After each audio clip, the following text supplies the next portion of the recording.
Okay, well, it's time. We're going to go live. We'll be streaming here. All right, we all set? Everybody here that it's going to be, apparently? Good evening.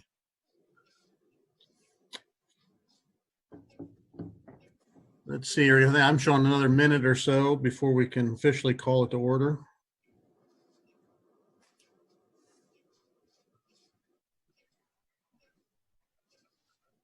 Craig, we did get an email come through from Brian Davidson saying that he was, he said that he's in and he can see the host, but nobody can see and hear him. We've got one attendee. Well, now we got two. Lance, I've turned it over to you. Okay. I don't know if he's, I guess we can. So unless we know who that two guy is, We're about to find out. okay. I got my finger on the dump button, so.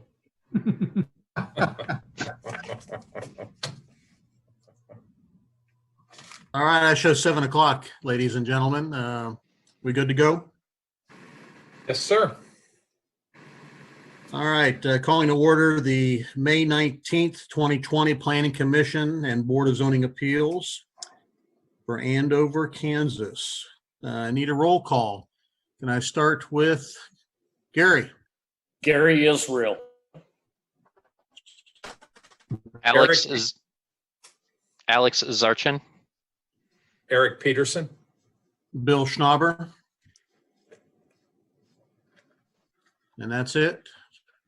Nope, there's Brian.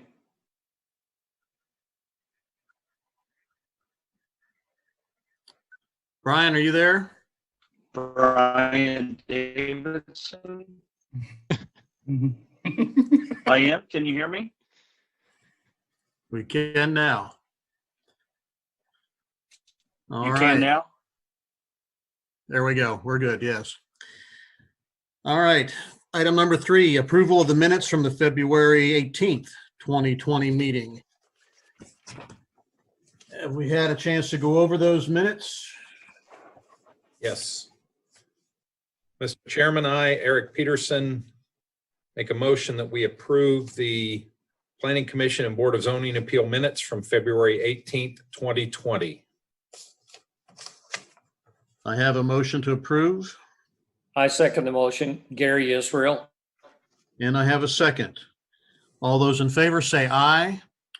Aye. Those opposed? Any abstentions? Okay, it passes. Thank you. Item number 4, committee and staff report. What information can you pass on at this point? Anything? No news is good news. Building activity has stayed steady right through the pandemic. New subdivisions, new applications every day. House building is as steady as it was a year ago. That's good. Okay. Any questions from the panel? No. Nope. Okay. No. Thank you, Liz. All right, then, moving on. Item number 5 is the case number Z 2020-03, which is a preliminary plan unit development. Review and a recommendation on the Andover Estates preliminary plan unit development plan, generally located at the northeast corner of Andover Road and Douglas Street, Andover, Kansas. Staff and the subdivision committee have reviewed the proposed preliminary plan unit development plan and recommend approval. The proposed uses reflect the mixed uses suggested by the comprehensive plan.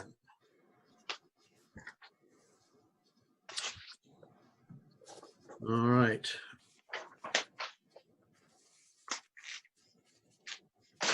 Since we do not have anyone from the public, correct? That's correct. We do have a representative for the applicant. Okay. Do I need to go over the items generally discussed at this time for the public? I don't think I should. I need to, do I? For the record, yes. Okay, thank you. We would like to welcome everyone interested in this hearing and lay out a few ground rules. It is important that you present any facts or views you have as evidence so that an informed recommendation can be made by the Planning Commission of the governing body for their final decision. By state statute, the governing body does not have to hold another public hearing on the matter, although they may listen to whomever they wish. You will be asked if there is any new information which was not heard at this hearing. It is to everyone's advantage if you present all the necessary information at this hearing. After the city zoning administrator provides the commission with background information, I will call upon the applicant. Public comments will be heard following the applicant. Once all have been heard, the applicant will have an opportunity for final comments. The Planning Commission will close the hearing to public comments and will then consider the 14 factors on which to base their recommendation. During this time, the commission may direct questions to the applicant, the public, and/or city staff. You should be aware that the Planning Commission can recommend that the site be platted or replatted if necessary, and that a site plan may be required for approval. You should be aware that any uses permitted outright in the district by the regulations can receive a zoning permit. Furthermore, if the applicant chooses to describe various features of their development plans, the city can only enforce those provisions, which are covered in zoning and other city codes. Anyone wishing to speak must be recognized by the chairperson, give their name and address. Please use the podium. In this case, we're going to vacate that, and speak clearly so that your comments can be recorded for inclusion into our minutes.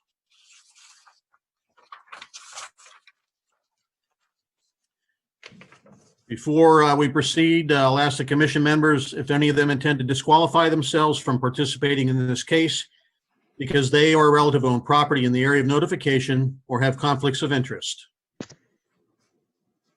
Anyone on the panel? No. No.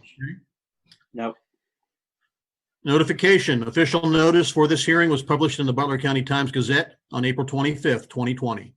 And notices were mailed to the applicant and 18 real property owners of record in the area of notification on April 17th, 2020.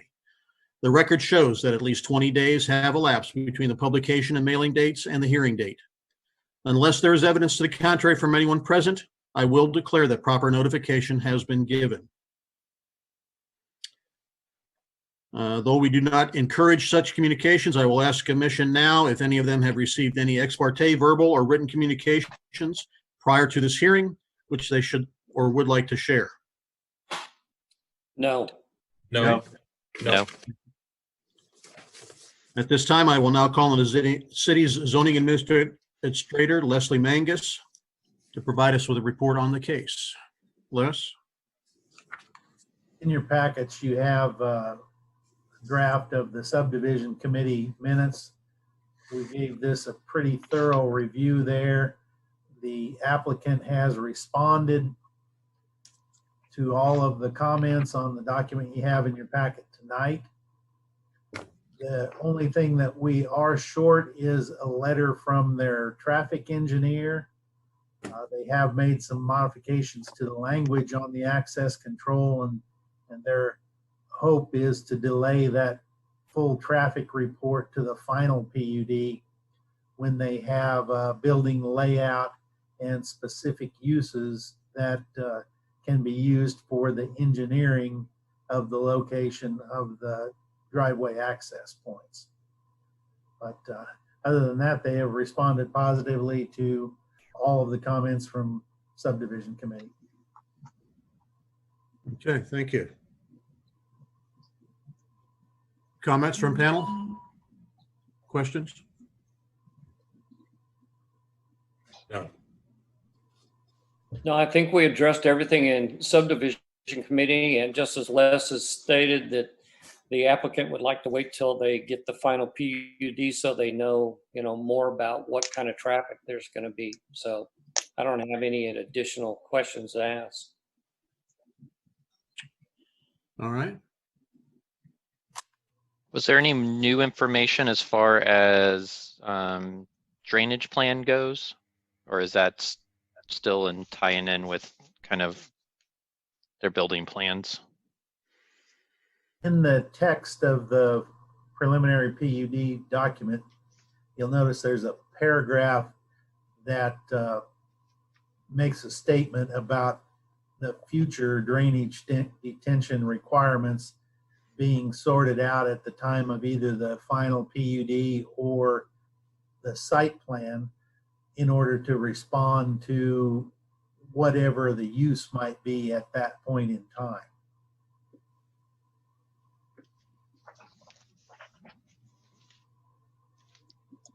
Thank you. Eric, Brian, anything? No, sir. No, sir. Okay.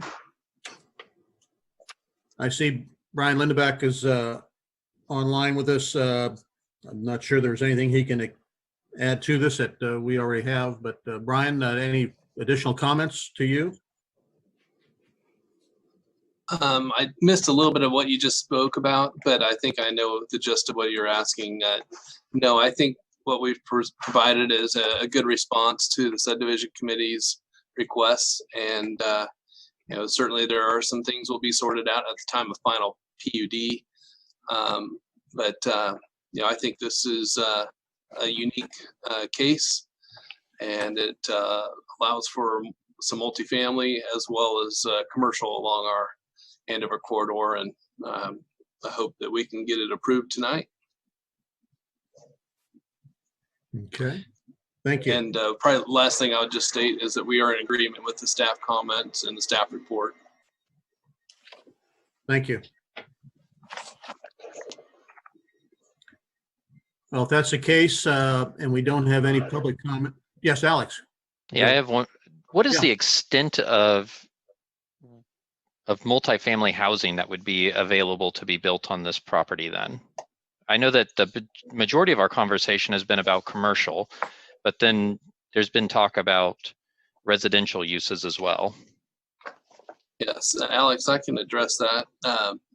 If you look in general provision number 1, it puts a maximum density allowed on the PUD to 10 dwelling units per acre, which is, relatively few units given the small area that we have. Yeah, you can see there's 4.75 acres. Did you, you cut out, Brian, this is Eric. Did you say 4.75? That's how many acres we have. Yeah. So the maximum units we could have would be 47 and a half. So I think we would just round that up to 48 probably. Thank you. Mm-hmm. One question I had was the barrier on the east side, the property line there. Is there any issues with it being so close to some of those mobile home units? Is there an issue? Well, there'll be some moving of the obviously the existing units upon development, and I'm certain that there would be some moving of facilities upon redevelopment. So I think that's something that the owner would be addressing. But yeah, I would see that to be a necessity. Les and I talked a little about the proximity of those in relation to the utilities. So that's something I would anticipate. Okay, all right. Les, any comment there? We've talked a little bit about that existing 10-foot utility easement that has a main sewer line that is about 3 to 4 feet west of the east property line. And what Brian has depicted there is an easement that would show 10 feet on the west side of the existing pipe, and whatever it is on the east side, 3 or 4 feet, to be added to if there's redevelopment or activity on the adjacent property to the east, to provide that full 20 feet of easement. Okay, thank you.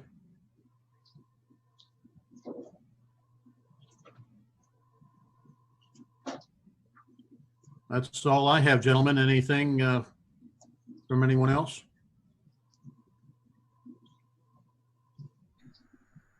All right, and have we received any written communications from the public regarding this?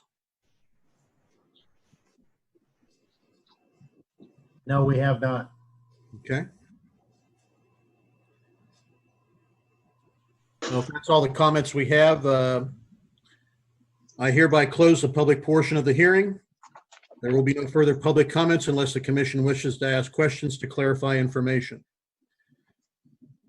The Planning Commission will now deliberate the request. There are 14 factors which the commission must consider in order to make findings and ultimately a recommendation.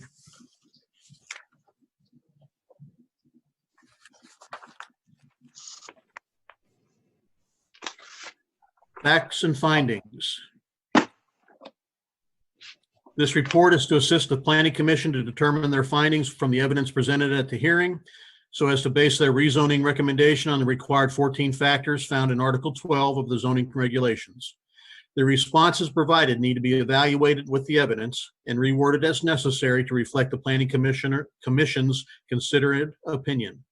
Sample motions are provided to ensure the accuracy of the motion and facilitate the summary of the hearing for the minutes. Conditions attached to the motion, if any, should be carefully worded to provide instructions to the applicant and facilitate enforcement by the zoning administrator. Item number 1. Do adequate sewage disposal and water supply and all other necessary public facilities, including street access, exist? Or can they be provided to serve the uses that would be permitted on the subject property if the change in zoning were approved?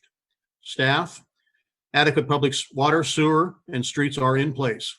However, the traffic report required for the final planned unit development plan may reveal the need for street improvements, i.e. turn lanes to accommodate the increased traffic generated by redevelopment. Concur?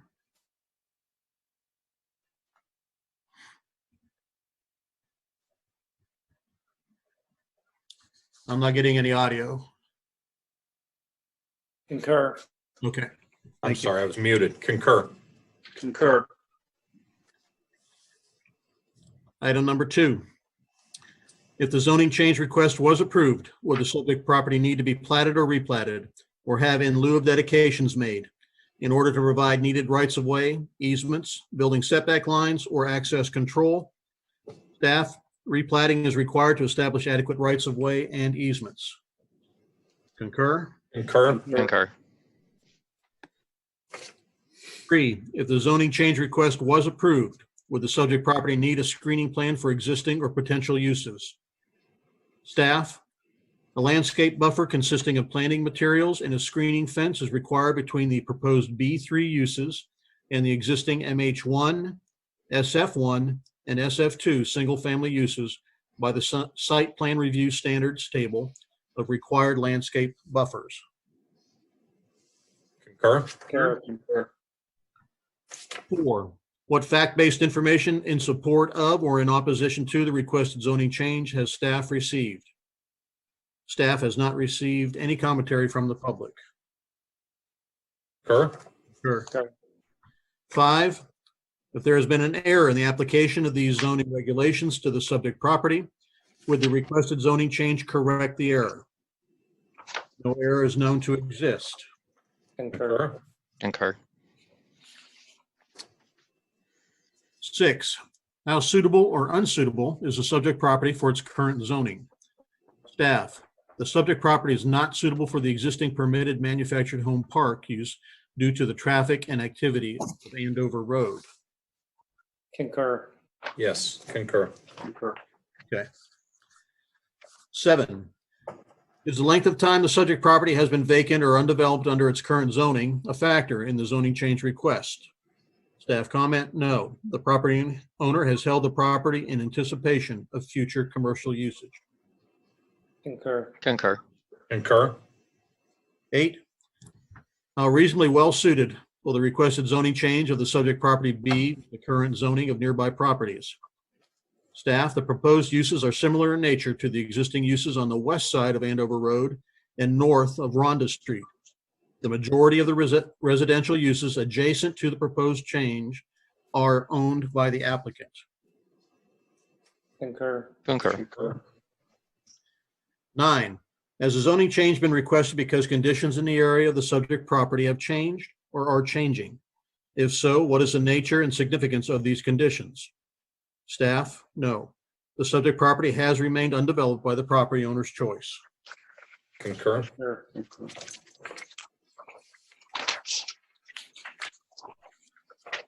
Number 10, what are the current land uses, character, and condition of the subject property in the surrounding neighborhood? Staff, the subject property is zoned to be a mobile home park, but is undeveloped and is adjacent to a very busy segment of Andover Road. Traffic volumes are near 20,000 AADT. The properties adjacent to the north and west are commercial in nature and generally built in the past 20 years. The mobile home park adjacent to the east is owned by the applicant. The 2 single-family residences adjacent to the existing B2 neighborhood business district at the southeast corner of the subject property are in good condition.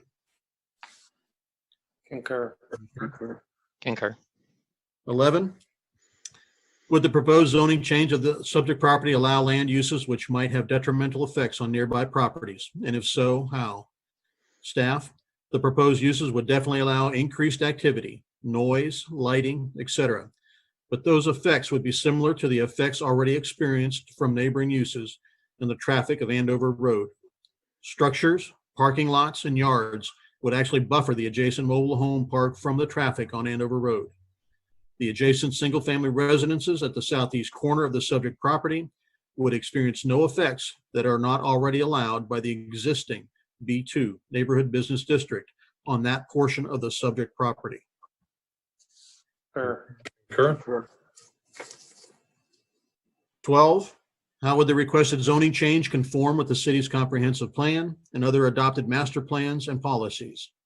Staff, the future land use map in the comprehensive plan depicts the subject property to be mixed use, which is proposed by the applicant. Concur. Concur.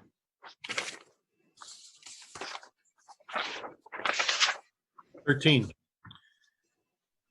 do any professional persons knowledgeable on conditions that affect this zoning change request have information or recommendations to provide, which would be helpful in its evaluation? Staff relies heavily on the comprehensive plan, which suggests that the subject property is suited for mixed uses and supporting the proposed amendment. The proposed uses seem to fit the already existing mix of uses in the area. The traffic generated by the redevelopment of the subject property and must be addressed in a detailed traffic report at the time of the final planned unit development plan. Concur. Sure. Concur. Concur. And item number 14, how would the potential loss in value or hardship imposed on the applicant compare to the relative gain to the public health, safety, and welfare if there is a change from the current zone to the requested zone? Staff, there has been no evidence presented to staff that would indicate any loss or gain to the public health, safety, or welfare resulting from the proposed change if appropriate traffic controls are implemented with the final planned unit development plan. Concur. Concur. Concur. Okay.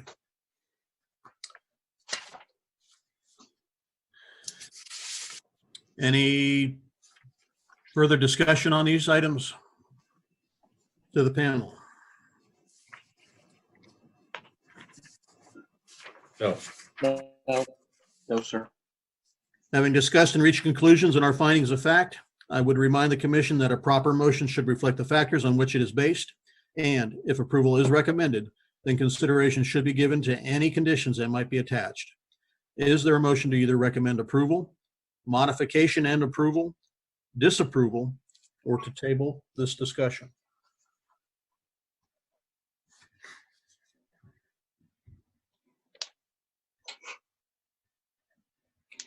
Mr. Chairman, I, Gary Israel, having considered the evidence at the hearing and the factors to evaluate the application, move that we recommend to the governing body that case number Z-2020-03 be approved based on the findings of the Planning Commission on findings 6, 8, 10, and 12, as recorded in the summary of this hearing, and that we approve the preliminary planned unit development with the stipulation that for the final planned unit development, there be a traffic study that's been submitted to staff.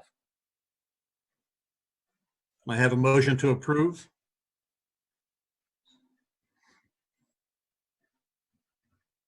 Mr. Chairman, I, Eric Peterson, second the motion. We have a motion and a second to approve. All those in favor say aye. Aye. Those opposed? Passes. Thank you. All right.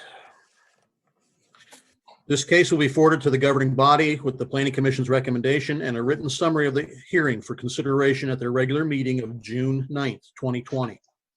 The recording of this hearing will be retained for at least 60 days after the final determination is completed on this case.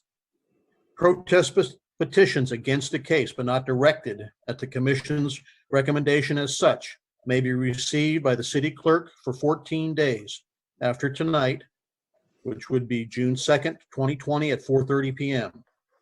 If there are properly signed protest petitions with accurate legal descriptions from the owners of record of 20% or more of the total real property owners within the official area of notification, both inside and outside of the city, and not counting public street right-of-ways or specific statutorial excluded property, then such a change shall not be passed except by a 3/4 vote of all members of the city council.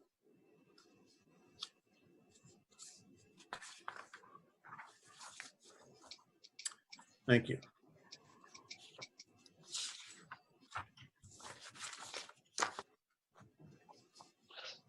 Okay. Brings us to item number 6. The final plan unit development review and recommendation on the Cornerstone 5th edition final plan unit development plan generally located at Cornerstone Parkway at North Andover Road, Andover, Kansas. Staff and the subdivision committee have reviewed and recommend approval of the final plan unit development plan.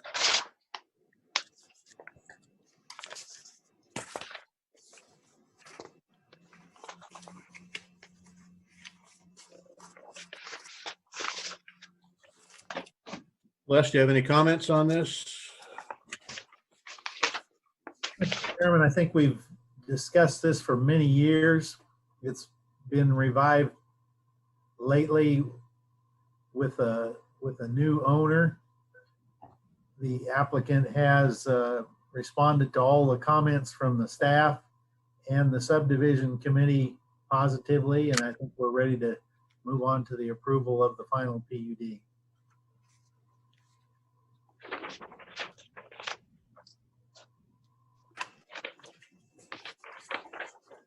Any comments, questions from staff, from the panel? No. No. None here. No.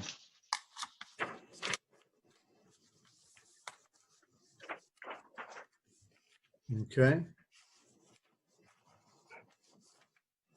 See, Phil Meyer is online from Boffman Company representing the applicant. Thank you. Mr. Meyer, any additional comments you'd like to make at this time? I think we're all pretty satisfied with what's been presented to us at this point, but Yeah, no, I'm good until you're in agreement with staff comments, and I will answer any questions you may have. thank you. I'll give panel a few minutes here to take a look at things, and I will just have one question right now. There was an earlier comment about the frontage for lots 9, 10, and 11. And I just wanted to confirm, what was the final result of the discussion? We made some minor adjustments to lot 9, which slid 10 around a little bit, and then we're measuring it at the building setback line, so everything meets your subdivision regulations at this time. Okay.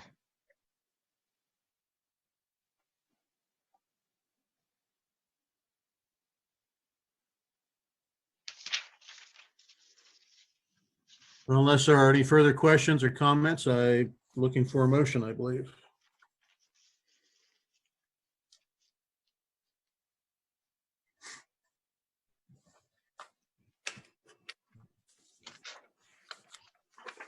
I'll make a motion. I, Alex Zarchin, make a motion that we approve the final planned unit development at recommendation on the Cornerstone 5th edition final plan unit development plan generally located at Cornerstone Parkway and North Andover Road, Andover, Kansas. I have a motion to approve. Mr. Chairman, I, Gary Israel, second the motion. I have a motion and a second to approve. All those in favor, say aye. Aye. Aye. Those opposed? It passes. Thank you.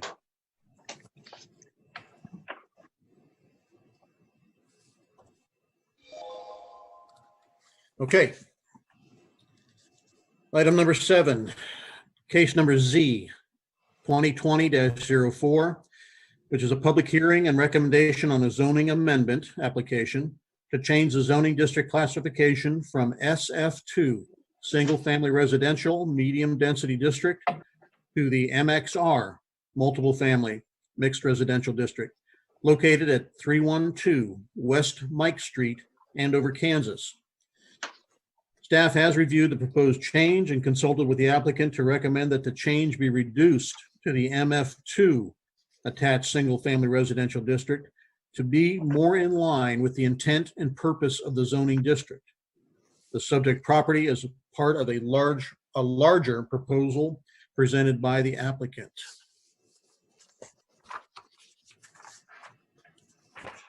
Okay. Again, for the record, we welcome everyone interested in hearing to this hearing and lay out a few ground rules. It's important that you present any facts or views you have as evidence so that informed recommendation can be made by the Planning Commission to the governing body for their final decision.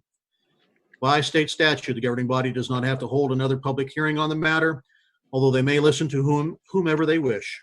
You will be asked if there is any new information which was not heard at this hearing.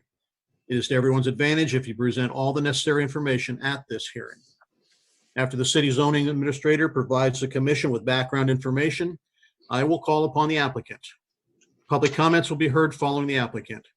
Once all have been heard, the applicant will have an opportunity for final comments.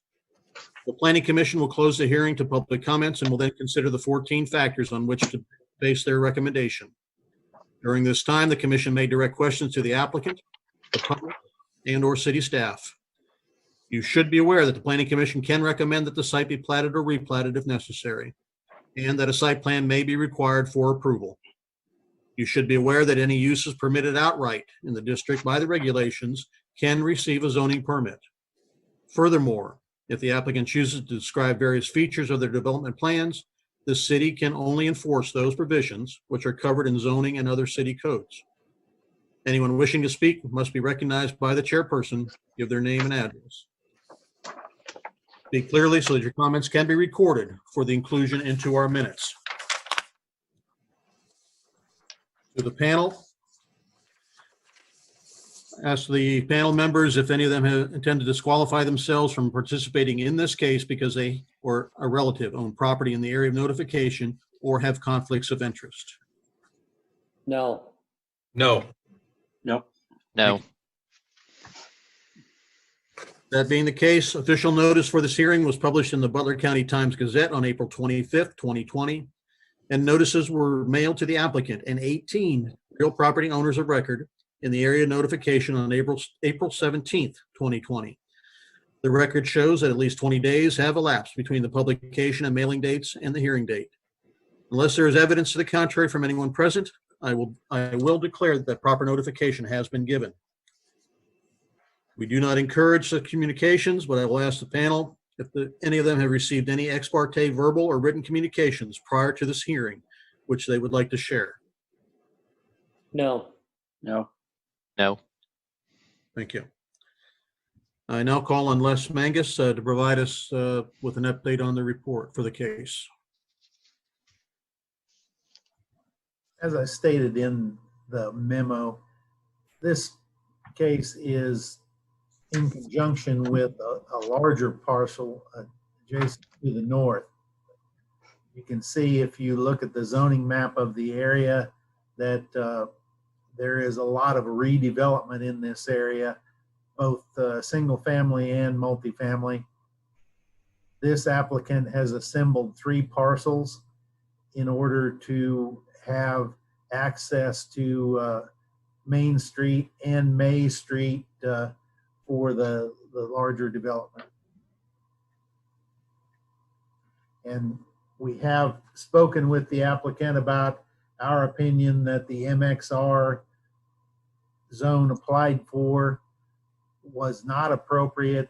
The intent of that MXR zone is for a location along a collector or an arterial street, where this application is actually back within an existing neighborhood of mixed residential uses.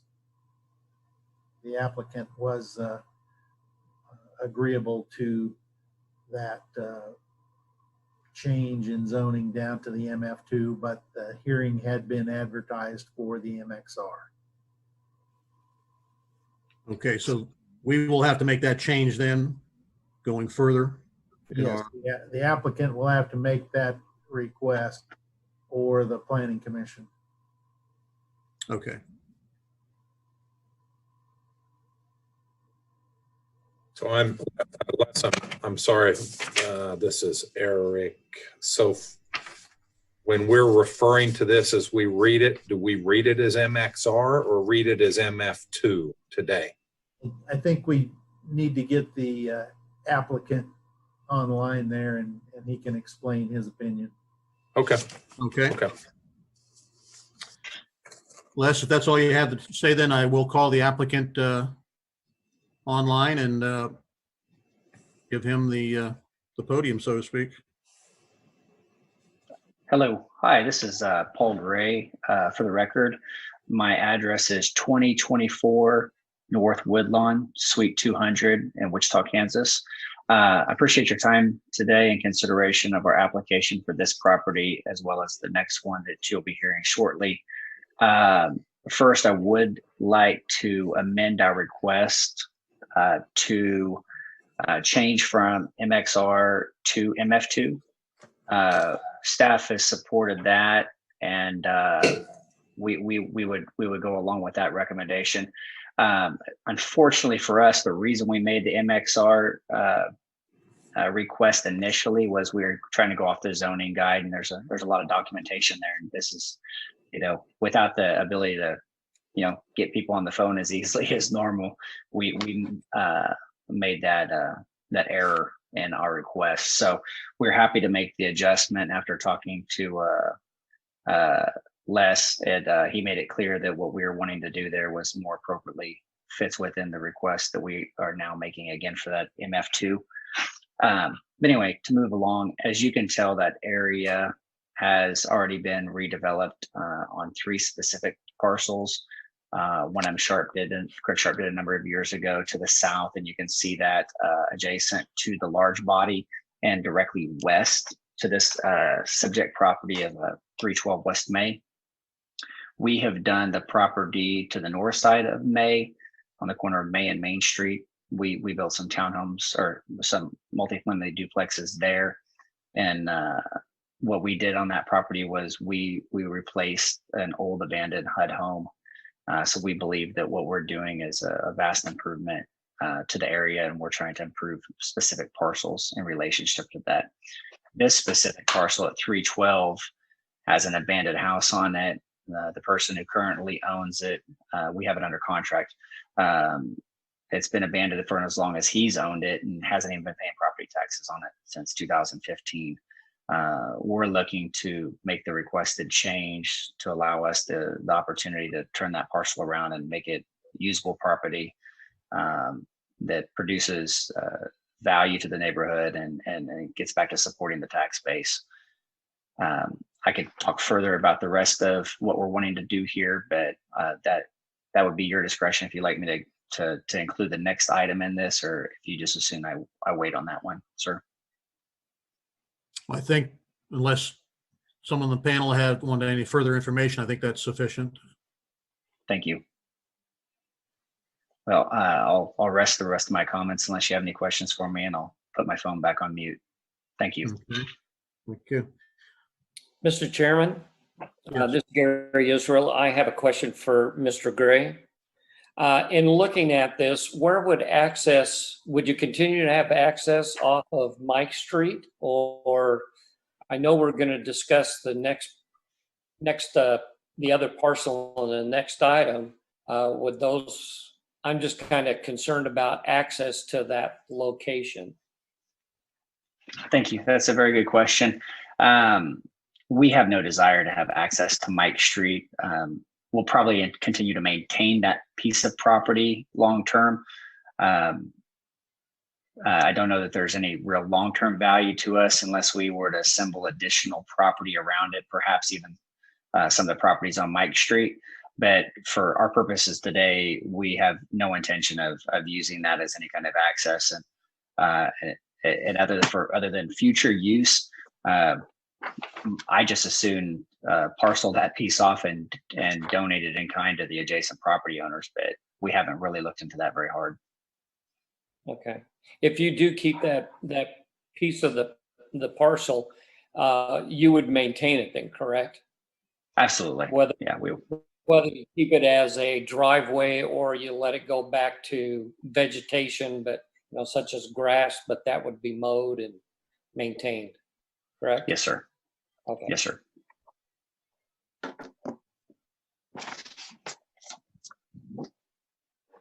Okay. Any other questions, comments from the panel? All right, then. Going to open up to the public if there are any comments to be made. Apparently not. Has there been any written communications been received by the city? We did receive one comment from a nearby neighbor, but he hasn't taken that any further. He just had more or less questions about what the proposal was. Okay.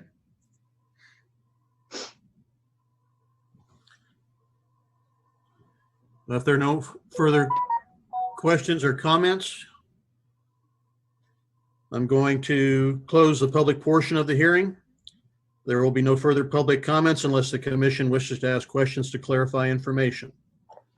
At this time, the Planning Commission will now deliberate the request. There are 14 factors which the commission must consider in order to make findings and ultimately a recommendation.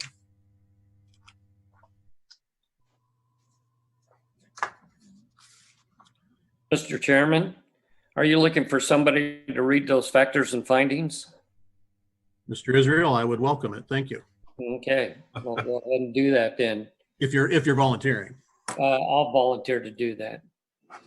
There's 14 factors to take into consideration based on Article 12 of the zoning regulations. Number 1, do adequate sewage disposal and water supply and all other necessary public facilities, including street access, exist, or can they be provided to serve the uses that would be permitted on the subject property if the change in zoning were approved? Staff has commented that public sewer and water are available adjacent to the subject property and can be readily extended to serve the proposed uses. May Street terminates at the northwest corner of the subject property and can be extended into the development. Concur. Sure. Number 2, if the zoning change request was approved, would the subject property need to be platted or replatted or have in lieu of deed dedications made in order to provide needed rights of way, easements, building setback lines, or access control? And staff has commented that platting would be required. Concur. Number 3, if the zoning change request was approved, would the subject property need a screening plan for existing or potential uses? Staff has commented that a landscape buffer would be required per the site planning review committee standards. Concur. Concur. Concur. Number 4, what fact-based information in support of or in opposition to the requested zoning change has staff received? Staff has received comments from an adjacent neighbor who opposes the further conversion of uses in the area to allow multifamily development. And I think Les also made the statement that that comment was about the proposed uses. Concur. So concur. Concur. Number 5, if there has been an error in the application of these zoning regulations to the subject property, would the requested zoning change correct the error? Staff comments that no error is known to exist. Would concur. Concur. Number 6, how suitable or unsuitable is the subject property for its current zoning? Staff comments that the subject property is suitable for single-family use. Concur. Concur. Number 7, is the length of time the subject property has been vacant or underdeveloped under its current zoning a factor in the zoning change requested? Staff comments that no, the subject property currently has a single-family dwelling. Concur. Been made aware that that has been abandoned, correct? And there's taxes due on it. That is true. Number 8, how reasonably well suited will the requested zoning change of the subject property be with the current zoning or nearby properties? Staff comments that the proposed MXR multifamily mixed use residential district allows building sizes that are not compatible with the surrounding large lot 1 and 2 family residence. The lack of direct connectivity to a collector or arterial street is contrary to the intent of the district. Concur. Would concur, and I think that's one of the reasons why we're looking at changing that to MF2, correct? Yes. Number 9, has the zoning change been requested because conditions in the area of the subject property have changed or are changing? If so, what is the nature and significance of these conditions? Staff comments that yes, the area is experiencing redevelopment from large lot, older single-family dwellings to allow 2-family and townhouse multifamily dwellings. Would concur. Concur. Concur.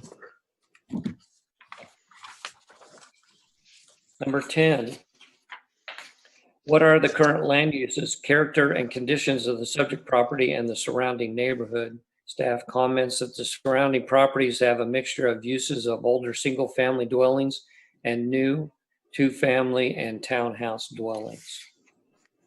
Would concur. Concur. Concur.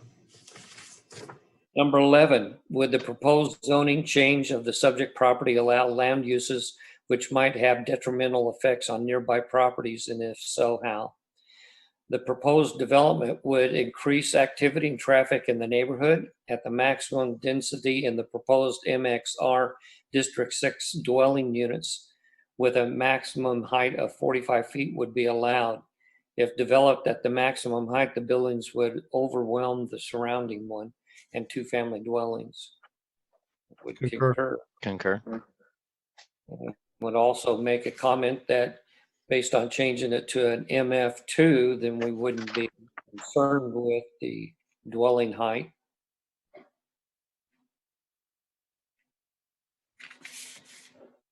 "12, how would the requested zoning change conform with city comprehensive plan and other adopted master plans and policies? Staff comments that the comprehensive plan future land use map proposes the use of the subject property for residential use and further recommends more housing diversity and affordability. However, the plan does not recommend multifamily housing at this location." We concur. Sir. 13, do any professional persons knowledgeable on conditions that affect the zoning change request have information or recommendations to provide which would be helpful in its evaluation. Staff does not support the building size allowed by the proposed MXR district at this location because of the adverse effects on adjacent single-family residences, but would recommend the MF2 attached single-family residential district. Would concur. Concur. And number 14, how would the potential loss of value or hardship imposed on the applicant compare to the relative gain to the public health, safety, and welfare if there is a change from the current zone to the requested zone? Staff comments that the public health, safety, and welfare would be negatively affected by the overwhelming size of the buildings allowed. Would concur. Concur. And that's under the original MXR request. That is correct.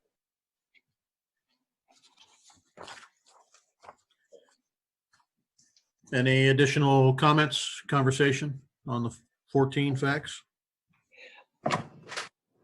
I do have a question to staff. If we're looking at a motion on this, and it is for right now an MXR district, if the motion is to approve, would it be to modify and approve to an MR or MF2? Yes, it would be to approve the application as amended to the MF2 zone. Okay.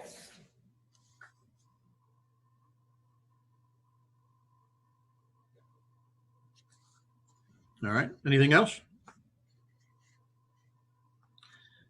If that's the case, having discussed and reached conclusions on our findings of fact, I would remind the commission that a proper motion should reflect the factors on which it is based, and if approval is recommended, then consideration should be given to any conditions that might be attached. Is there a motion to either recommend approval, modification and approval, disapproval, or to table the discussion?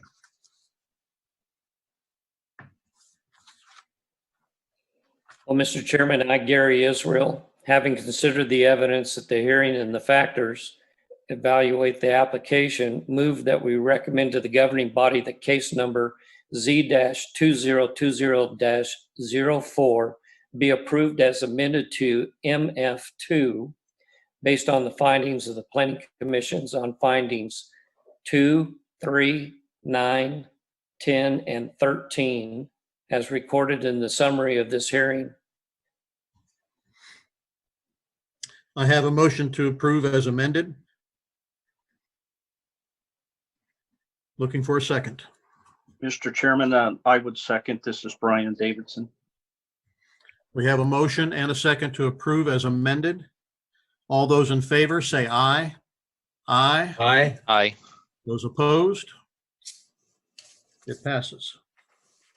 Thank you.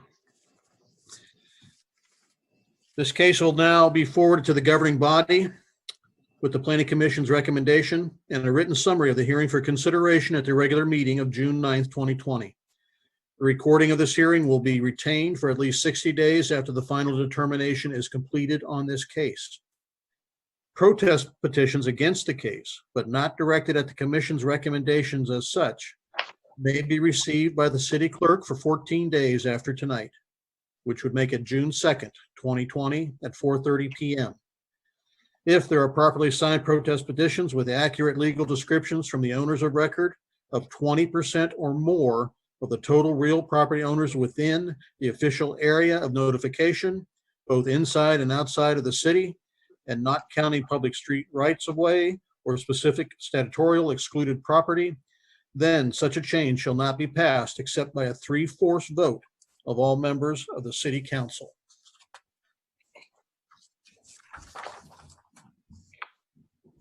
Okay, thank you.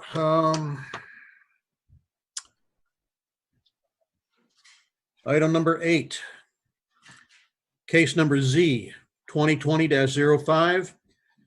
It's a public hearing and recommendation on a zoning amendment application to change the zoning district classification from the SF1 single family residential low density district to the MXR multiple family mixed residential district generally located at 327 West Turnpike Road and 1127 North Main Street, Andover, Kansas. Staff has reviewed the proposed change and consulted with the applicant to recommend that the change be reduced to the MF2 attached single-family residential district to be more in line with the intent and purpose of the zoning district. This applicant has gone to great lengths to assemble parcels to allow a street system to allow infill development of the underutilized property and make good use of existing infrastructure.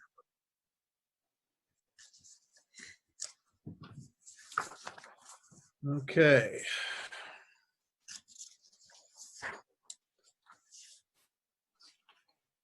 Again, I would like to welcome everyone interested in the hearing as we lay out a few ground rules again.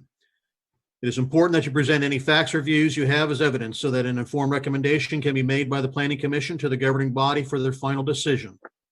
By state statute, the governing body does not have to hold another public hearing on the matter, although they may listen to whomever they wish.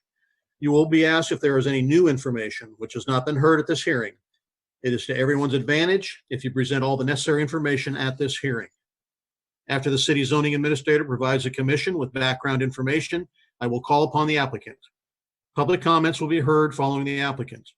Once all have been heard, the applicant will have an opportunity for final comments. The Planning Commission will close the hearing to public comments and will then consider the 14 factors on which to base their recommendation. During this time, the commission may direct questions to the applicant, the public, and/or city staff.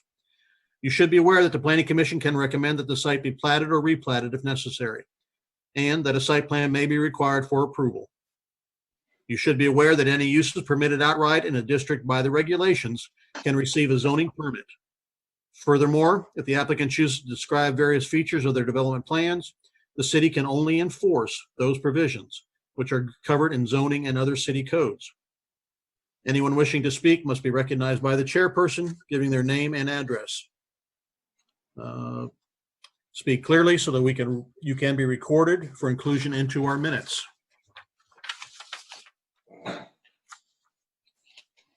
I'll ask the commission members at this time if anyone intends to disqualify themselves from participating in this case because they are a relative owned property in the area of notification or have conflicts of interest. Anyone? No. No, sir. No. Official notice for this hearing was published in the Butler County Times Gazette on April 25th, 2020. And notices were mailed to the applicant and 33 real property owners of record in the area of notification on April 17th, 2020. The record shows that at least 20 days have elapsed between the publication and mailing dates and the hearing date. Unless there is evidence to the contrary from anyone present, I will declare that proper notification has been given. Has there been any ex parte communication among the panel members? No. No. No. Okay. No. At this time, I'm going to ask Les to address the case if he has any additional information. I think we've commented on this subject property in the previous case, same applicant, same area. This is a much larger tract, over 10 acres with the two parcels combined that are tucked away in the city and have had access to city water and city sewer for 60 or 70 years and remained undeveloped. And this applicant has assembled those for redevelopment.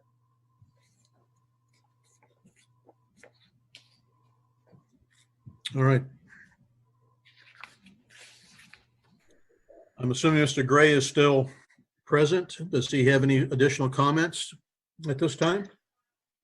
At this time, I thank you again for your consideration on this matter. I don't know that I have anything to add other than it is our intention to assemble this in conjunction with the property at 312 to develop it into multifamily.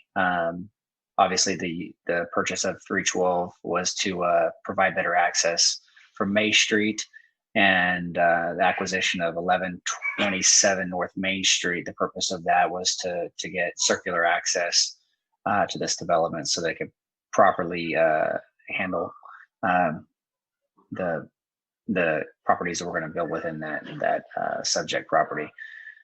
Stand for any questions you may have. Thank you. This is Alex Zarchin. I have a question for the applicant. So is there a proposal to actually build any units on the property at 1127?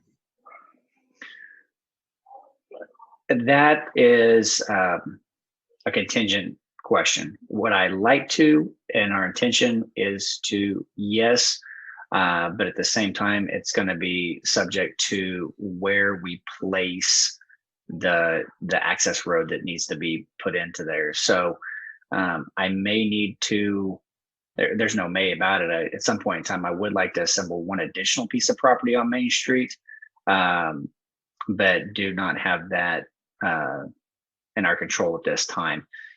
If we do happen to get that, that would create the ability to have the roadway in the middle, and the road would piggyback one of those property lines and give the ability to put properties on each side of it. But time is going to tell on that specific answer. So ultimately, yes, I would like to, but it just depends on, is there enough available property once the roadway right of way cuts into the lot to see what's left to build on. Okay. Then I have a question here for city staff. So under the current proposal, are we looking at funneling all the traffic from this development through the extension of May Street? Or maybe the applicant as well? No, our intention is when this land is platted, that there is an additional road access point added. I don't want to speak for staff, but it's my understanding that to get the proper density of this property, it really needs 2 access points, and that's why we assembled that second property.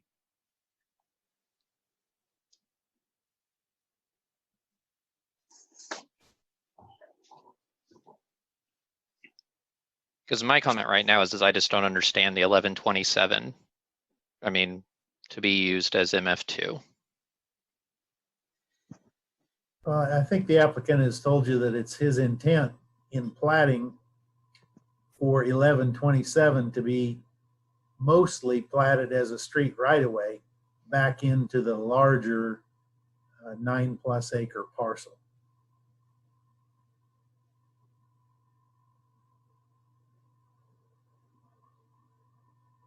Okay.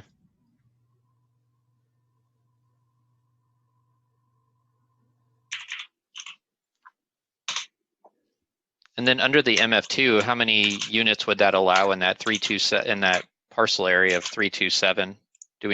Is there a proposal of how many units would be planned to be built in there? A maximum number of units would remain the same as the MXR in gross terms. Now, once the platting occurs and there's some street right-of-way taken, that might be lessened by 1 unit down to, I believe it was 5. The biggest concern with that MXR was the height and the ability to have large buildings with no separation and therefore consume every available square foot in the dwelling unit calculation.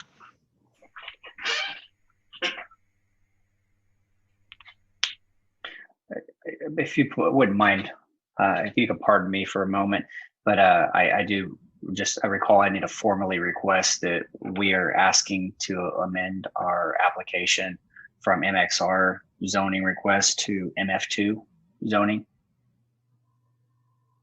Okay, thank you.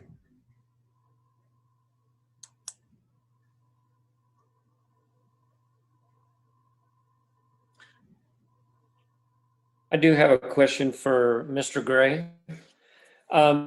Any idea how quickly you're looking at getting this done? Start construction, if the zoning's approved? We'll have to go through the platting process, which could probably take 3 to 4 months. And then it would depend on how long it takes to get infrastructure in. My hopes would be that there's a possibility we could have infrastructure going in yet this year. and be able to build possibly over the winter and make some of these units available in the spring of next year. I think that's probably a realistic timeline. But we don't intend to sit on this for very long. Okay, thank you very much. Thank you.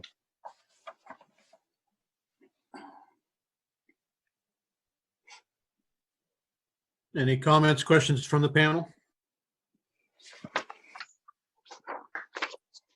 No. Okay, at this time, are there any public representatives that we need to hear from?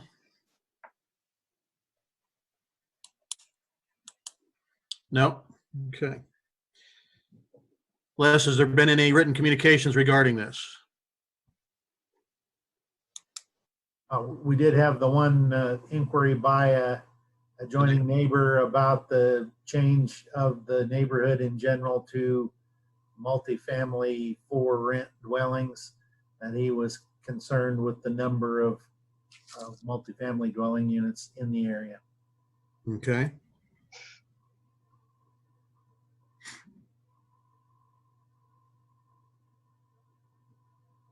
If there are no further questions or comments from the panel, I'm going to close the public portion of the hearing. There will be no further public comments unless the commission wishes to ask questions to clarify information. This time, the Planning Commission will not deliberate the request. There are 14 factors with which the commission must consider in order to make findings and ultimately a recommendation. Mr. Chairman, I'll be happy to read those for you if you're looking for a. Mr. Chairman, I'd be happy to read the. And who was first there? We had two volunteers, so either one. Go ahead, Brian. Go ahead. Okay, I'll go ahead. This is Brian Davidson. Factors and findings. Number one, do adequate sewage disposal and water supply and all other necessary public facilities, including street access, exist, or can they be provided to serve the uses that would be permitted on the subject property if the change in zoning were approved? Staff, public sewer and water are available adjacent to the subject property and can be readily extended to serve the proposed uses. May Street terminates at the southwest corner of the subject property and can be extended into the development. The applicant proposes to use the 1127 North Main Street property for a second point of access to connect to North Main Street. Concur. Number two, if the zoning change request was approved, would the subject property need to be platted or replatted or have in lieu of dedications made in order to provide needed rights of way, easements, building setback lines, or access control?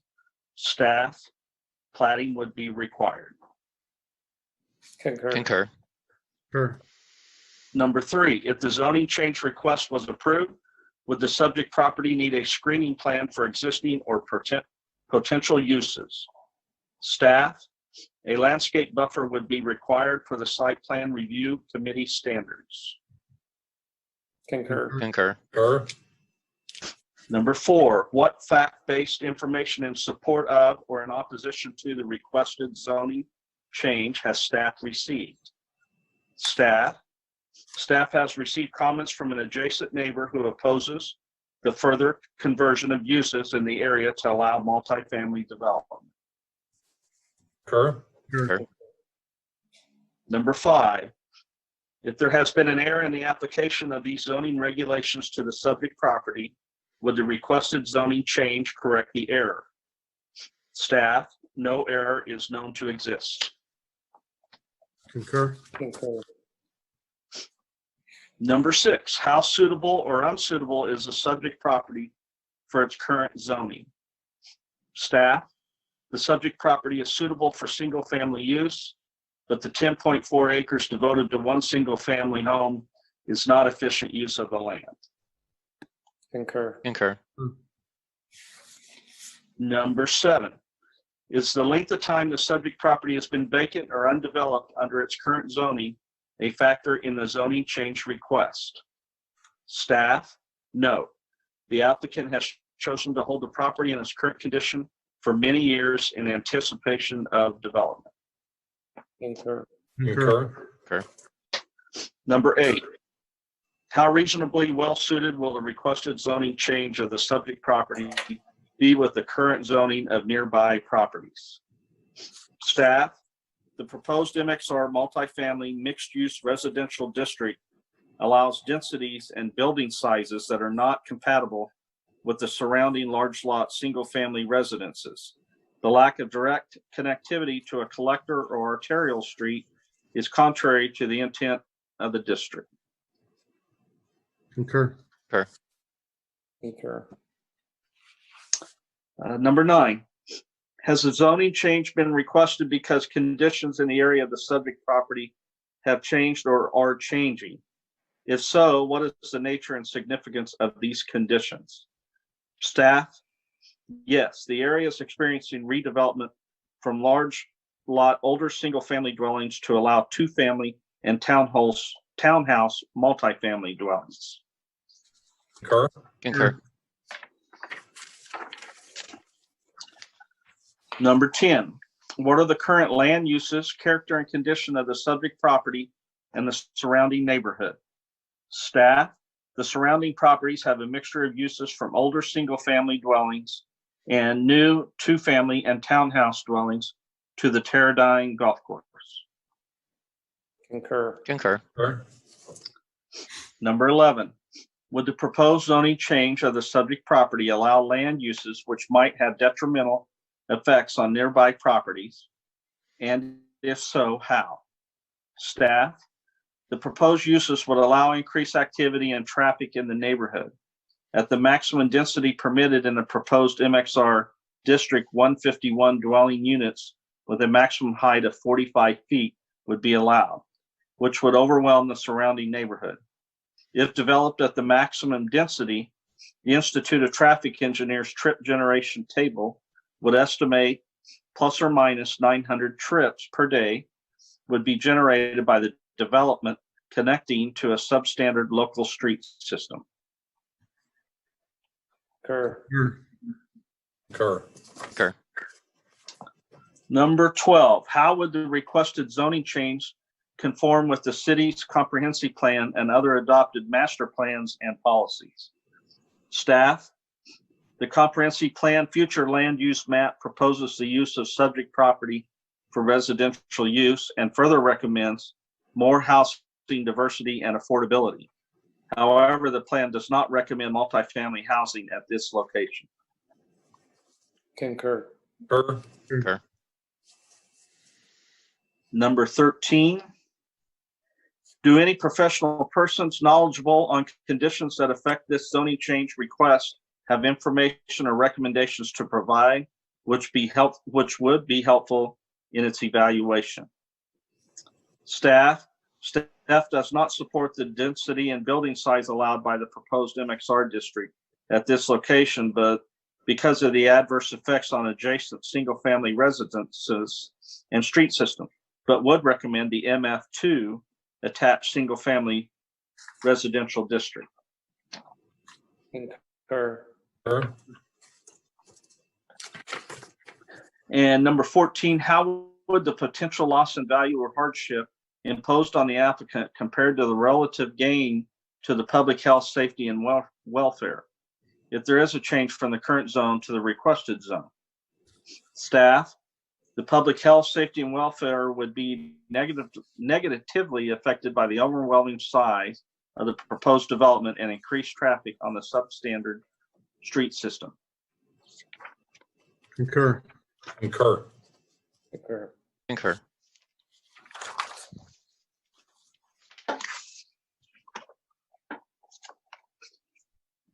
Any discussion from the panel?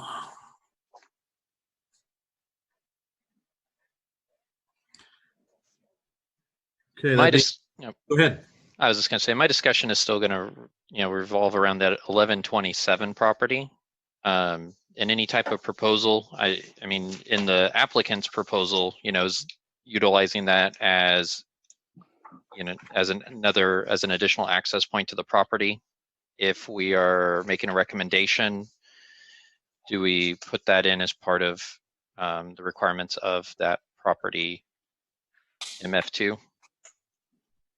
I think in this case, Alex, you'll have to defer that to the plating stage to see just how that layout shakes out. I know it's the applicant's intent to use that second property there as a secondary point of access. Okay.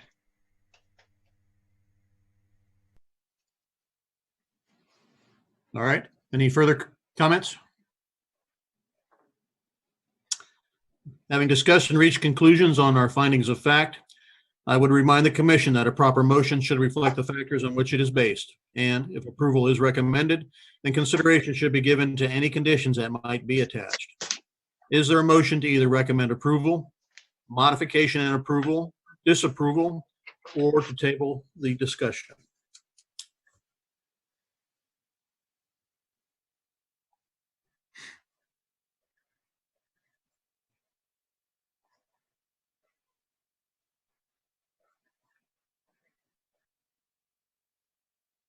Well, Mr. Chairman, having considered the evidence at the hearing and the factors to evaluate the application, I, Gary Israel, move that we recommend to the governing body that case number Z-2020-05 be approved as amended to MF2 based on the findings of the Planning Commission on findings number 1, 2, 3, 9, 10, and 13 as recorded in the summary of this hearing.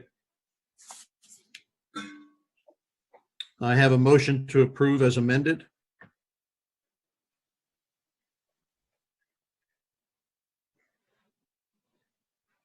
Do I have a second? Mr. Chairman, I, Eric Peterson, second the motion.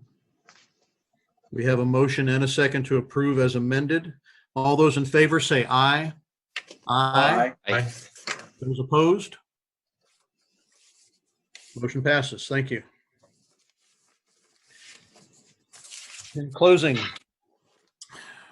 this case will be forwarded to the governing body with the Planning Commission's recommendation and a written summary of the hearing for consideration at their regular meeting of June 9th, 2020.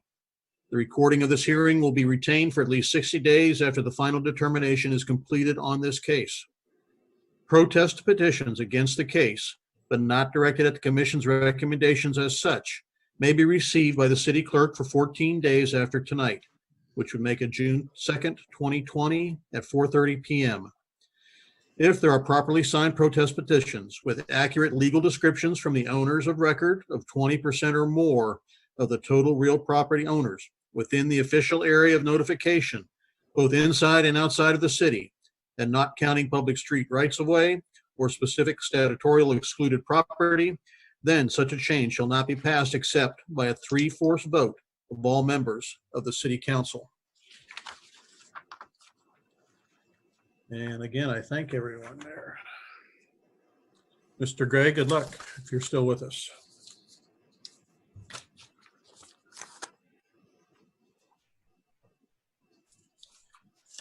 Okay, let's see here. Well,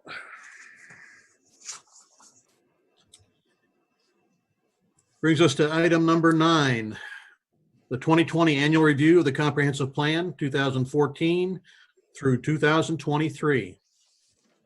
The enabling state statutes require the review of the comprehensive plan to keep the living document relevant. Staff has reviewed the document and recommends no changes. The plan is due to be updated in 2022.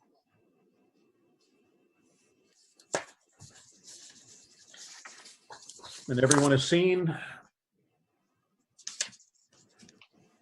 that file.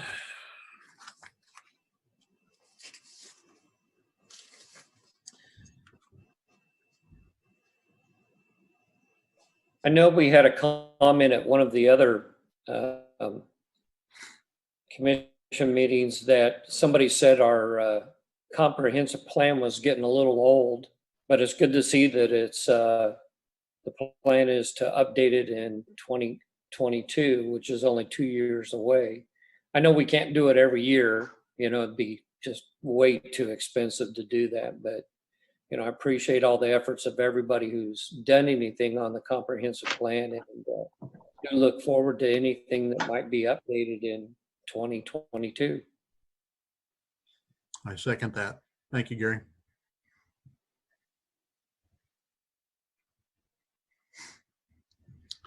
Any other comments? I think No? it's important to note that that we're 8 years into this comprehensive plan and we've not made any changes. To me, that signifies that it's a good plan. We are using the plan document to make good decisions, both for the installation of public improvements and changes of land uses. I think it's a great plan, and look forward to updating it in a couple of years. Thank you, Les. All right, then. That being said, moving to item number 10. This is the review of the draft of the 2021 Capital Improvement Plan. Planning Commission is charged with reviewing and approving the annual capital improvement plan for compliance with the suggestions and goals of the comprehensive plan. Staff has prepared a series of slides to depict the proposed public improvements for the 2021 budget and a 5-year projection of improvements. Are we ready to see that? Mr. Chairperson, Commissioners, I am going to walk you guys through this presentation. If you don't mind, we'll pull up the rear and get you guys out of here. So this is, I think, all of you guys might have been through this once before, but as you probably are aware, Kansas statute requires that the Planning Commission review and approve a city's capital improvement program. In Andover, we use a 5-year capital planning horizon. So every year, I mean, a capital improvement program is a living document. It's a living program. We add, subtract, make edits to this program continuously. We project out those full 5 years as to the best of our knowledge. But as you guys know, things change in the economies, things change locally, priorities change, lots of things change. So it is very much a living document. We include the first year of the capital improvement program in our that year's operating budget. So as we're going through and developing our 2021 operating budget, what you see included or programmed in this capital improvement program for 2021 will be reflected in that operating budget. So it's more of a planning tool that allows us to plan for major purchases within our financial means and then informs our annual operating budget. So with that, I'll kind of give you an overview of what's included in that 5-year plan and the current 5-year plan, and then highlights a few of the projects that we have programmed for 2021. So as you can see here, our total 5-year capital improvement program as of today totals roughly $40 million worth of projects. Broken down by year, you see that we're kind of, 8.16 million is what we have programmed in 2021 for capital purchasing. So this could be, and I didn't define what that is, but generally a capital purchase is anything that's over $5,000 and depreciable. So we're talking about streets and assets, but also vehicles and other equipment. So as you'll see from some of the project list, it kind of varies in types of projects. But nonetheless, 2021, as it currently stands, we're at about 8.1 million, holding somewhat steady for 2022. And then 2023, you see a pretty large increase up to 13.7 million. The bulk, the substantial reasoning behind that increase you see is we are currently projecting the construction of a second fire station within the city. We currently have that programmed for 2023. That's roughly 6.5 million is what we've used as part of this CIP. So that's where you see a large bulk of that increase in 23. And then 2024 and 2025, you see them drop back down to 4.6 and 3.7 million. These numbers, like I said, change all of the time. These are the projects we're anticipating in those years, those further out years as of now. But lots of things can happen before we get to 2024. So you'll see movement in these numbers for sure. Hey, Lance, Sure. Yep. Go ahead. this is Eric. I'm just curious on the fire station. Is land identified for where that will be? So we've analyzed, and we have an architectural firm that we're working with on doing some preliminary designs for that. We've identified a handful of properties that we've assessed to make sure work for what the fire department's needs are, and we're continuing to do that. So we're in that kind of property acquisition identification stage. But yeah, it's something we're definitely actively working on now. Thank you. Lance, this is Bill. Would you prefer we hold our questions to the end or as we go along here? What? Interrupt me at any point. Okay. All right. Lance, I have a question. This is Gary. That you say this is a living document. It's done for a 5-year period. If you went back to 2016 or 2017, how close was 2021 to the numbers you had back then? Just Total, you're talking total. Yeah. I can't answer that right now, but I can get you that information. I don't know what our 2016 capital improvement, our capital outlay for that year was, but I can get you that information. Okay. Yeah, I was just curious, because, Sure. What's past history been? How good are we at looking at what we think is going to happen in the future, and planning and stuff like that? No, yeah, we can definitely do that and put that together for you, and we can report that back to you and we can kind of take a historical look and kind of build that instead of just looking into the future, and we can present that at a future meeting for you. Okay, that'd be great. Thank you.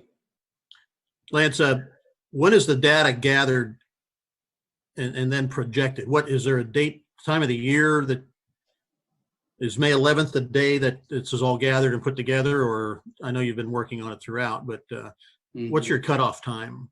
So all of this information is reflective of up to May 11th. So since we've presented this presentation was originally presented to the city council at their workshop on May 11th. So it was up to date up to that period in time. Now, as we're still discussing our 2021 budget with the city council, things might come up over the next couple months where this changes, whether it's a project moves from one year to another based on priorities, or a new project is added or a project is removed. This very well could change over the next couple months, but this is as recent of information as we have. With COVID being so prominent in the economics of our community, when will that data, if you can even come up with any of that data, is there a time down the road where that's going, obviously it's got to affect any of these budgets that we're, these improvement programs that we have? Yeah, and I can definitely give you a kind of an overview of where we're at. And Jenny, at any point, if you want to jump in, feel free. So it's Jenny's favorite subject right about now too. So it's a really good point because we don't develop the capital improvement program in a vacuum. So when you look at our operating budgets for 2021, capital outlay, you'll see as a line item for each of these budgets. We don't develop that capital outlay number, which you add up all the department's capital outlay number, and that's where you get this 8.166 for 2021. We don't develop it without also looking at contractual expenses, commodities, and personnel expenses. And we don't look at any of those expenses together without having revenue projections. So we've looked at robustly at and taken a very conservative nature regarding our potential revenues for 2021 in response to the economic situation that was brought by the current pandemic. So we're anticipating some reductions in revenue Thus, we have likewise reduced our expenditures. So this $8.16 million was developed with the kind of the marching orders that we want to reduce our total operating budget by each department by 5 to 10%. So we're taking a very conservative look at our budgeting for 2021, and 8.1 million is reflective of that. Okay. I can give you a kind of real-time example of that too.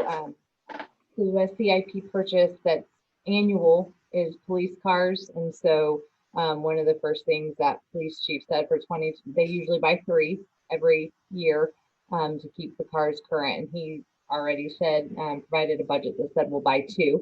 I might end up telling him we'll buy 1, we'll see. But that's kind of where those numbers move. And the capital purchases we've already made for 2020, the contracts we've already engaged in, obviously are what they are. They're sunk costs that we're moving forward, but those that we haven't, and there's a handful, are on hold at this time. Unfortunately, virtually every revenue stream received by a local government is on a delay. So sales tax is 2 months in arrears, property tax is half a year in arrears. So we're not going to see the outcome of all of this. Probably in a year, we'll really get a better picture of what exactly the impact was. So right now, it's like Lance said, it's trying to be conservative and cut expenditures, knowing revenues will reduce, but that picture will become more clear as the months go on. Okay. Thank you both. Turn it back over to you, Lance. All right, let me reload. I'm going to stop my screen real quick because this slide is not showing up. Give me 1 second.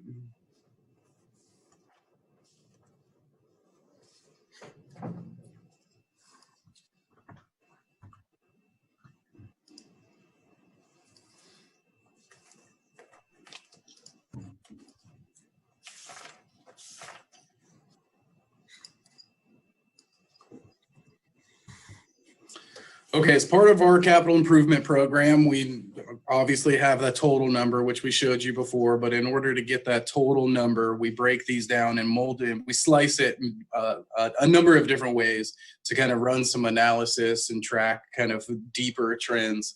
So each one of the projects that we have included in our current CIP, we also assign an operational category to see exactly where that capital money is going to. So as you can see, this current edition of the CIP, nearly 45.5% of that 8.1 or of the total 40 million is for street related improvements, 21% roughly for sanitary sewer. So this could be improvements to the wastewater treatment plant. It could be new sanitary sewer collection lines. And then you can kind of see the smattering of other projects there. The fire department, again, is 21%, roughly 21% here. But remember, 6.5 million of that is for the addition of the construction of a new fire station. So we track where these capital purchases are being made by operational category. And then we also slice it into what we call project categories. So to see exactly where this money is going in terms of what types of projects they are. So you'll see, 0.2% are for studies. Studies are things that kind of indicate to us and they might inform us of future capital projects. 5% of that 40 million are for vehicle replacements or additions. 6% for equipment. A large majority of that are for facility related expenses. This could be the construction of the new fire station. It could be the replacement of the Andover, community center at 13th Street Park. It could be finishing off offices in City Hall. So anything facility related. The project category is kind of a catch-all. So if it's not a study, if it's not a vehicle, it's not a piece of equipment, and it's not specifically a facility, it gets grouped into projects. Projects, for example, one that we have in is the replacement of the fishing docks at Lake George. So that's kind of an example of where projects are. So we use this to really look at how much of our capital budget we're using for vehicles, and those just another way of analyzing the data. So then we also look at the types of projects that we're programming in our CIP. So we split these into new projects. So this is actually constructing or buying something that doesn't exist right now. So again, a good example to carry the theme here would be a second fire station. Enhancement. So this would be an example, maybe widening a current road. So that would be taking something that's in existence and making it somewhat better or to serve a different purpose. Replacement, very common in vehicles. We're, replacing a pickup truck that's ready to be phased out in a public works department. Rehabilitation and maintenance is, like a mill and overlay on our, on Andover Road. So all you're doing, you're not adding any sort of like enhanced value. You're just maintaining what is currently there. And then we have property acquisition, which is obviously a very small number for our current CIP, but property acquisition for future city facilities is where that is. This slicing of the data is really is indicative because we're constantly looking at how much money we're investing in new infrastructure and new capital projects versus maintaining what we currently have. So here you can see that a large majority, over 2/3 of our capital budget is to enhance current assets or add new assets. Again, this is largely skewed by some major street projects we're working on and also the fire station.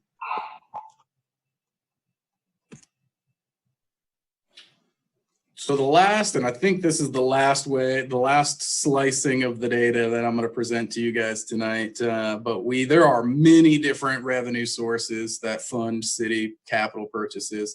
It's not just property tax. In actuality, a very small percentage of our capital purchases are funded through property tax.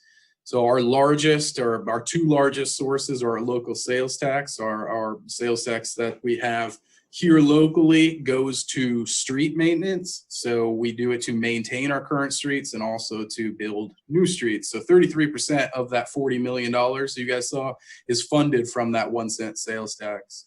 We issue debt, obviously, general obligation bonds. So that is to, obviously, you guys understand how we make annual debt service payments to kind of spread the cost of those capital purchases out. And then the general fund, which is largely funded by property tax, is only 5% of that total 40 million. We do have a tax increment finance district, as you guys are aware, in the Heritage.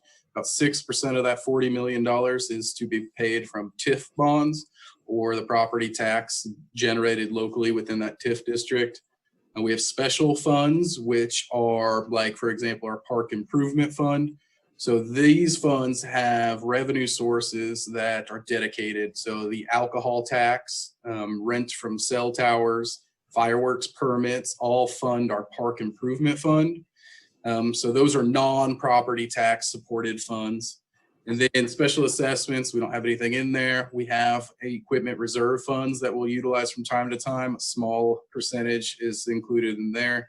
And then a proprietary fund or utility funds. So these are funded by user fees, not by taxes. So proprietary fund is like the sewer utility fund. You guys pay your sewer bill every month, your water bill, and your stormwater bill. So those are another example of a non-property tax supported fund. So you can see kind of where the money is coming from to make these capital purchases. So with that, any questions on this kind of high-level overview of the 5-year plan before I start highlighting some of our 2021 projects? No, thank you. None here, Lance. Nope. None with Eric. No. All right. Well, I will, as you can see, there's a lot, there's vehicle replacements on here. I'm going to try to highlight some things that are more applicable to what our purpose here is. On this first page, you will see about a quarter of the way, almost halfway down, under Parks and Recreation. So our 10-year park system master plan is expiring shortly. So beginning next year, we will start the process on developing our next 10-year park system master plan, of which the Planning Commission is going to have a major role in. We're going to do that at the beginning of 2021, start that at the beginning of 2021, and hopefully adopt it sometime, let's say the end halfway through 2021, and then begin our next 10-year update to the comprehensive plan, which Les was just talking about in the previous item. So that will take up a majority of a lot of staff time, and is a major project for the city of Andover. On the next page, you will see we generally budget about $2 million a year in street rehab and like street rehabilitation. So this is when we mill and overlay roads, or there's some other sealing and other types of maintenance that we do. But we budget about $2 million for a year, which kind of is debatable each year depending on what we need to do. And then you will also see some Founders Parkway work. This is TIF related work, the Backage Road down there in the Heritage Project. And we'll begin doing the next engineering steps for 159th Street, from taking that from its current 2-lane to 3-lane, right, Les? So in the 3-lane, so we'll start with, and Les, feel free to correct me, but I believe we are doing some right-of-way acquisition and utility relocation in 2021 and some engineering with construction for 2022. Correct. On the next page, we've got money programmed in here. Obviously, you guys will remember the platting of Butler Community College, which we began those. We anticipate those streets and the associated water to start being installed here shortly. Some more TIF-related projects, some sewer line rehabilitation. We have an annual program for those where we go in and actually preventatively maintain our sewer lines and our manholes. And then the rest, there's some associated water projects with some of the street projects that we talked about earlier. So those are that's everything we have included in 2021 that equals that $8.1 million with just a few highlights. But any projects I can answer any questions on that you guys may have.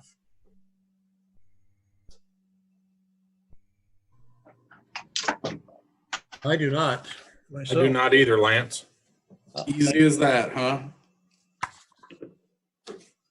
Nope, I don't have any additional questions. I just want to say thank you to Lance for packaging this in this way, because I think that it's a lot to try to wrap your head around a 5-year capital plan. And I think that the visuals and things were helpful both at the council and for this meeting. So thank you. No, it's well done. I agree. Yeah, very well My done. boss made me do it, so she should probably thank herself. As part of the studies, Lance, is the planning commissioners on the panel, is their pay raise involved in any of that study? Yes, so yeah, we can work that in there. Okay, all right. I'd like you to. I don't know if you're gonna like the results of that study. They might offer a triple of our current salary. That's right. That's true, Alex. You a candy bar per meeting. Ooh, or donuts. Ooh. So that would all be a raise. So. Mr. Chairman, do we need to make a motion on approving this? I think if Lance and Jenny are done with us, I think we can probably do that, Gary. Okay, well, Gary Isra will make a motion that we approve the annual capital improvement plan as presented this evening. I have a motion to approve the 2021 capital improvement plan. Do I have a second? I, Alex Zarchin, second that motion. I have a motion and a second. All those in favor say aye.